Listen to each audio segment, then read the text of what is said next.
Welcome to the garden. I'm gonna be very distracted tonight, for sure. I thought that I could sit down here tonight and kind of walk you through the garden, the backyard.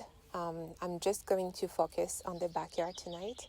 Kind of show you the different areas. I made a little map on my iPad that I'm going to share on the screen with you so you can kind of understand what I'm talking about, because I kind of named the different areas in the garden.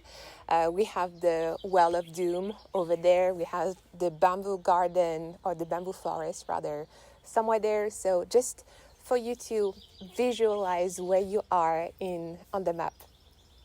So before I share the after, I'm going to bring you down along memory lane. We need to go back a couple of years back. I mentioned in the previous video that we've been in this house since the fall of 2022. So it's going to be 3 years in September, I think, right? And before we tackled anything that needed to be done inside the house, we took care of the outside because it was not in this shape for sure. I am more of a optimistic person, more of a go overachiever. So I don't have much footage of the before because, you know, if I don't like something, I'm just not gonna dwell on it. And, you know, I just make a million lists in my head instead, and kind of like Pinterest boards, and just dream about, you know, what that area or this area could be. And it's kind of a shame in a sense because I don't record things that I don't find pretty. My husband, on the other side, is more of a realistic, I'm trying not to say pessimistic person, and he's gonna take actual footage of things just the way they are, so then he can dwell on them a little bit later. But that is great for me because then I have like extra footage that I'm gonna try to include here, so you can kind of see the before and after. That is very rewarding to see how much progress, how much work has been put into something like this. And yeah, the vision that I had at the beginning is truly coming to life, and I wouldn't be able to, you know, fully realize that without having that ugly footage. So thank you, Edgar. Yeah, the other day when I was editing the first video, I spent a bit of time with footage and pictures of the house and the backyard when we first moved in, and I don't even know why or how we went for this house, because it was in such a state of, I don't know, helplessness. Like the house was screaming for, you know, help, quite literally. And yeah, it just felt quite sad, and so much work had to be put in. And when we first saw the house, we didn't see all of these issues because, you know, there were a lot of things around. I think we visited it in spring, so things were quite lush. And when we came for the kind of the last visit after we signed, or on the day we were signing, the grass was still up to here. And we saw all of the issues that were visible in the house. So that was a hard day, to be honest. I thought that we would celebrate, you know, this dream of ours, and we almost didn't sign on this day because of another issue that was in the house. But anyways, I just, you know, me as like a very optimistic person, I just thought honestly that we made the biggest mistake of our life. So that was really, really hard. But I don't know, I found my stepping again, and very quickly we started working on the backyard here. You have to imagine that this whole area, so from the kitchen entrance through the the stairs behind me was covered in rotten wooden planks. There was a path going from the kitchen to the back over there. There was some kind of like terracing situation, but everything was rotting down because when they built the flooring, they didn't install like any protection from the elements. So because we're in Brittany, it rains a lot. We're in a very humid environment.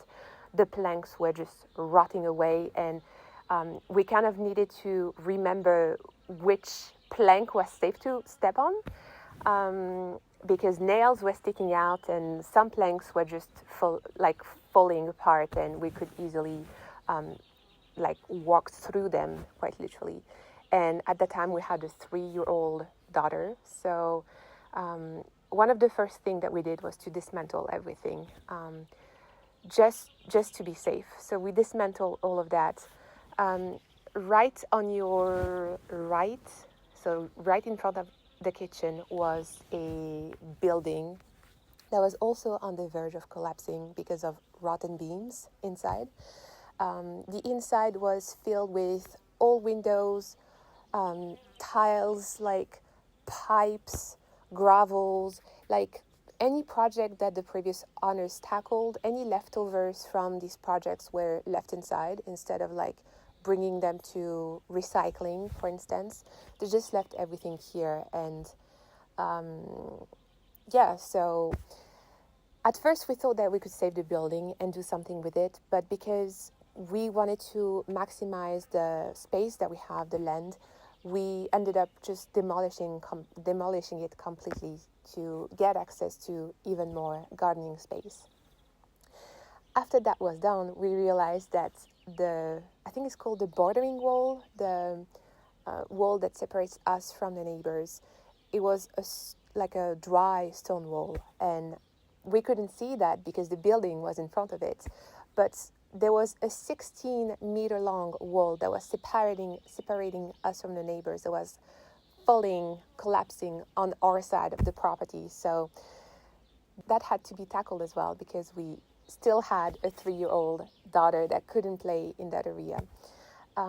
So we just decided to kind of pretty much do everything at once. So when the building was demolished, we hired the same company to come over and demolish the building, the drywall as well. And when that was done, we thought that we could actually start gardening, but we didn't have any garden soil. We didn't have anything under the wooden planks. We had gravel everywhere. So we started digging it with a shovel, and the more we dug, the more trash came out. And we came to the realization that we needed to hire that company once again so that they could excavate everything. So this whole area had to be excavated with like an excavator. And they emptied like 3 full trucks of literal trash. Then they had to bring soil in, and we had to wait for a while because they brought like a clayish soil. So that was in the middle of winter. It was raining a lot. We kind of had like a swimming pool situation in the backyard. So we had to wait before we could do anything with it. So all of that, all in all, took like a couple of months. And then when the weather started getting better, my husband started building the greenhouse that you probably can not see because of the sweet peas behind me, but we have a greenhouse. At first, we wanted to place it horizontally, so in the further end there, next to the stairs. But we realized that in order to have a greenhouse here in France, we needed to have, it needed to be 3 meters apart, 3 meters away from the neighbor's wall or the neighboring, the boundary wall. So we didn't have like that many options, because behind you we also have the septic tank, and one of the main issues that we are dealing with here is wind. We do have a lot of wind because we live in a hamlet that is surrounded by fields. And I think that was in the 80s, there was a policy that farmers needed to cut down trees and destroy hedges in order to farm like larger areas. That obviously had dramatic consequences on the flora and the fauna, but it also created wind corridors kind of everywhere. And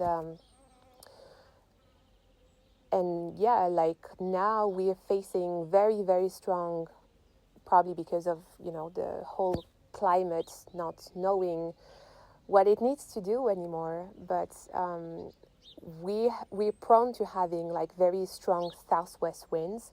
So they come from right behind where you are, and they have a free passage through everything behind me. So we try to kind of orientate the greenhouse such that the stronger wall could withstand the stronger winds. But it turns out that this wall is probably the weakest in the whole, I was about to say treehouse, in the whole polytunnel greenhouse, because there's no center pole on this wall. So when the wind is blowing, it's kind of like pushing the glass inwards.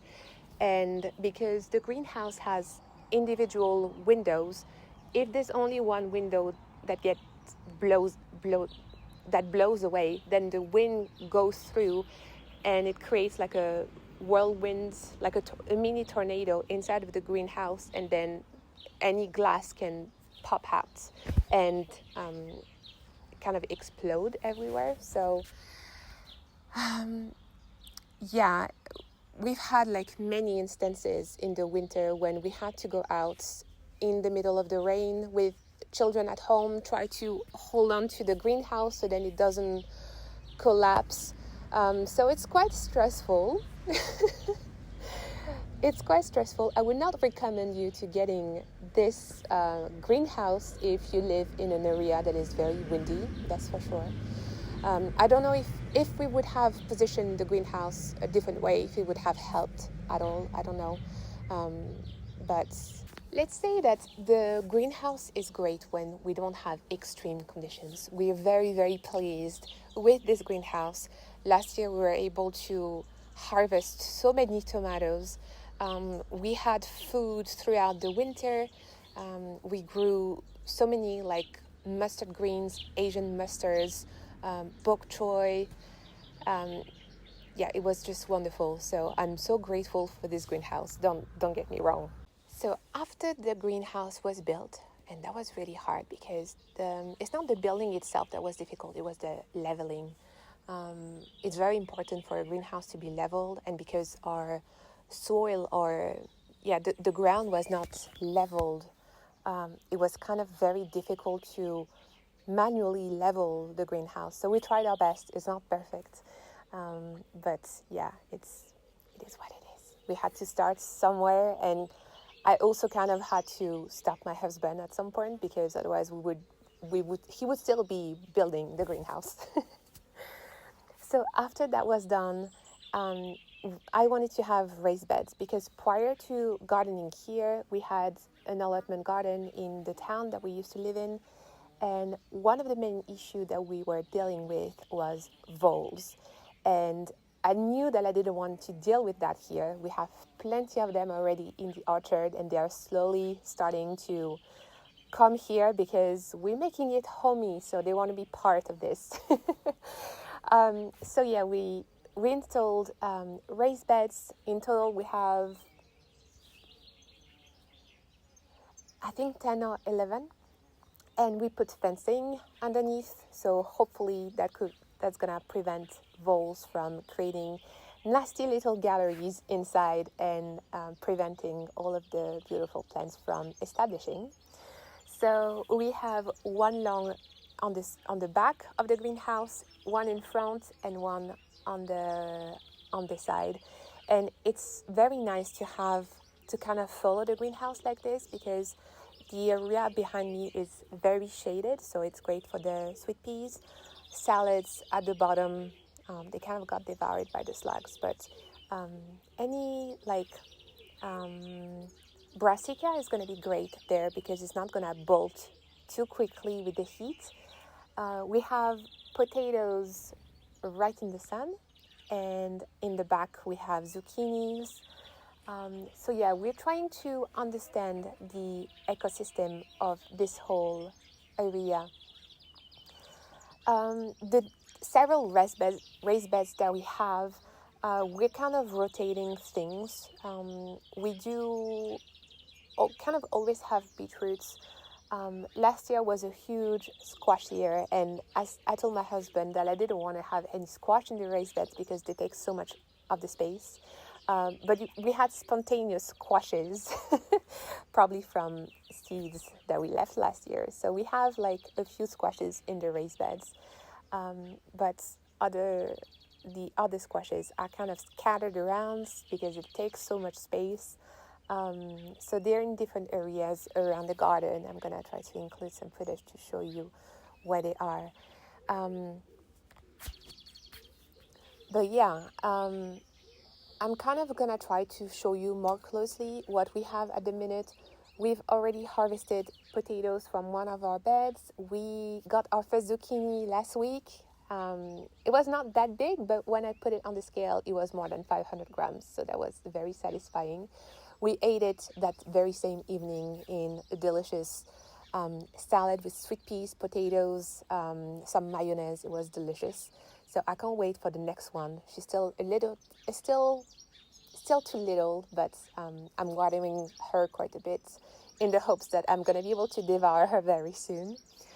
So yeah, we do have like quite a bit of gardening space in here. In the future, hopefully we're going to be able to expand that. Once again, we're limited with the septic tank, but I think we can squeeze in a few more beds here and there. So I kind of want this whole area to be like very dense, with a lot of things happening. So in addition to the raised beds, I also wanted to have ornamentals. I wanted to have kind of like herbs that I could use in my cooking. Also just like easy perennials.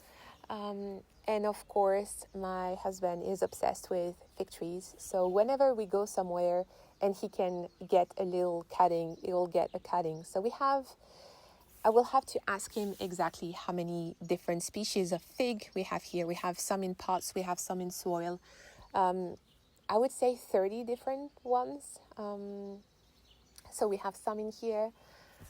And plenty of other different fruit trees as well.